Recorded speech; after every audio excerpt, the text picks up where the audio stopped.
उसको कम करते हैं, तदारक करने का कहते हैं, फिर आहिस्ता तो उसको छोड़ने का कहते हैं। लेकिन इसके साथ साथ होम्यो वो बीमारी ये नहीं कह सकते कि बीमारी जो है वो ख़त्म हो जाएगी या बिल्कुल ख़त्म, दोबारा आपको उसका सीवियर अटैक नहीं होगा। लेकिन होम्योपैथी, अल्हम्दुलिल्लाह, होम्योपैथी एक ऐसा साइंस है,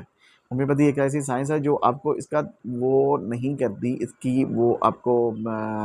एडिक्ट नहीं करती आपको। ये होम्योपैथी में ऐसी बहुत सारी मेडिसिन हैं, जैसे कालीफास है, नेट्रोम्योर है, इग्नेशिया है, ऑरममेड है, रेस्टॉक्स है, इस तरह और बहुत सारी मेडिसिन हैं जो इस बीमारी को उनकी कंडीशंस को समझते हुए, आर्थनिक एल्बम, इस एकोनाइट, ये मेडिसिन ये समझती, ये एक तनाव, ज़हनी तनाव को कम करने का बायस बनती हैं और इंसान की किसी भी किस्म की बीमारी को बढ़ने से रोक देती हैं और उसके ज़हनी उसको खिंचाव से बाहर निकाल देती हैं।